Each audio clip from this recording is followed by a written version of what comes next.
It feels like every other day we're talking about how AI's energy consumption is just absolutely going through the roof. I mean, every time we train one of these massive models, we need these gigantic, sprawling data centers that pull down an almost unsustainable amount of electricity. But what if the fix isn't just building bigger power grids? What if we completely change the physical nature of how we process information? Today, we are digging into an incredibly fascinating technical document from May 2026 that presents the Lazaro DeepSeek hybrid photonic quantum chip.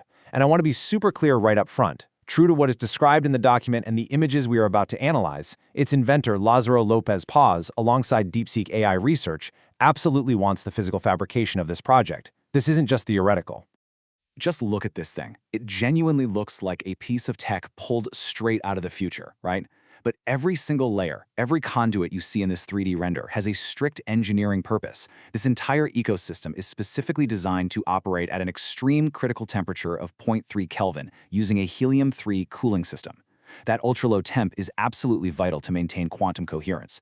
The biggest takeaway here, we are looking at a real, tangible manufacturing blueprint. Lazaro Lopez Paz designed the whole shebang with exact materials, precise scales, and real-world physical integrations to actually bring this quantum processor to life. So, to unpack how this chip could totally revolutionize AI, here is our roadmap for this explainer. First, the photonic quantum future. Second, the LD chip architecture. Third, the light neural network. Fourth, results and extreme efficiency. And finally, from theory to fabrication.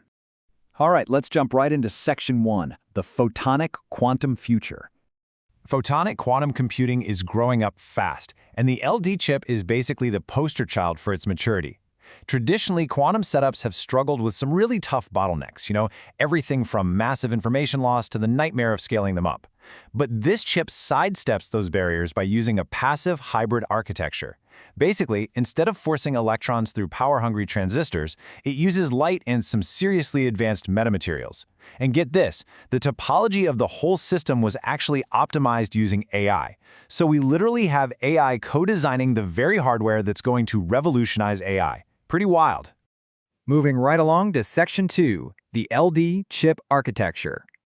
Think of this as the floor plan. This is the general monolithic silicon layout of the LD chip version 1.0. If you follow the flow, you'll see light enters through these coupled optical fiber arrays over on the left, travels through the main processing sections in the middle, and eventually hits the detector arrays on the right. It is all integrated right into a single substrate, and those detectors at the end, they are molybdenum, silicon, superconducting nanowire single-photon detectors, or MOSI for short, and they boast a staggering 98.7% efficiency. If we zoom in a bit, we can actually trace a photon's journey. Starting on the left, we have the individual photon sources. These are emitters made of indium arsenide quantum dots on a gallium arsenide substrate, and they are coupled directly to the waveguides. So once a photon is generated, it flows seamlessly into the structure you see on the right, the periodically poled lithium niobate, or PPLN waveguide. And guys, this is where the quantum magic actually happens. Now, I know the source document gets into some super dense math here about spontaneous parametric downconversion, Hamiltonians, but what you really need to take away is this concept of optical squeezing. Inside that PPLN waveguide, the crystal literally squeezes the quantum noise out of the signal, dropping it about 6.1 decibels below the standard vacuum limit. Simply put, it completely cleans the light, prepping it so the mathematical calculations that happen next are hyper-precise. To keep this whole light show organized, the system uses a mode-locked laser paired with a really unique nonlinear transmittance absorber called the NTTP. It's a hybrid component made of functionalized carbon nanotubes and a specific perovskite. You can think of it acting like an ultra-fast rhythmic gate. It pulses the system, ensuring the entire chip stays perfectly synchronized, even at absolutely breakneck speeds. Okay, on to Section 3, the light neural network. This right here is the brain of the operation, the four-layer diffractive quantum neural network, or DQNN. Notice what's missing. There are 0 transistors here, no traditional logic gates at all. It is entirely made up of passive optical layers. The light, which we just squeezed and prepped, passes through these physical plates. By interacting with the nanostructure of each specific layer, the light undergoes spatial Fourier transformations. The diffraction of the light through the physical medium literally is the mathematical calculation. It is processing at the speed of light, and it's doing it completely passively. This is exactly what makes the vision of this document so groundbreaking.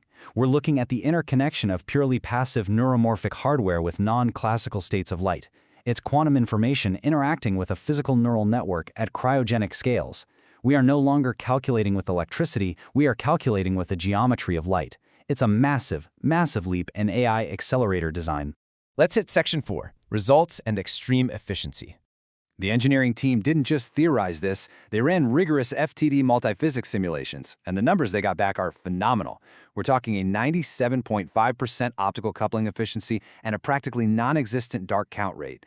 But look at that precision metric, 98.8% accuracy on the MNIST dataset. That means this entirely light-based passive neural network can recognize and classify complex patterns just as accurately as conventional power-hungry silicon neural networks. But here is the real kicker. 1.2 times 10 to the negative 16 joules. That is the estimated energy consumption per single inference operation. That amount of energy is so microscopically small, it almost defies logic. I mean, compare that to the massive server farms full of GPUs today that need literally megawatts of power to do the exact same classification. This one metric right here is why this design is such a game changer. Which brings us to our final section. From theory to fabrication. To prove this isn't just sci-fi, the document lays out a super clear, critical nano-electronic processing flow tailored for modern fabrication facilities. It kicks off with epitaxial growth using MBE, then moves to molecular bonding. After that, electron beam lithography steps in to carve out components with nanometric precision. Then you do the local electrical pulling of the PPLN crystal, deposit the MOSIC for the detectors, and wrap it all up with cryogenic integration. This is a master engineering blueprint, a literal step-by-step recipe ready for a clean room. And that leads us to the ultimate conclusion here. The Lazaro DeepSeek chip officially shatters the paradigm we've been stuck in with AI hardware. It paves a completely new path where massive neural networks can process data natively in the quantum domain, entirely passively, and most importantly, with virtually zero power consumption compared to what we use today. Just imagine a world where running the most advanced AI doesn't strain the global power grid. What Lazaro Lopez Paz has drafted in these blueprints is incredibly close to becoming a reality. So I'll leave you with this. Will native quantum processing actually make today's massive AI energy footprint a thing of the past? It has been an absolute blast guiding you through this explainer today, and I hope you're as pumped as I am to see the LD chip get physically manufactured in the real world. Catch you next time.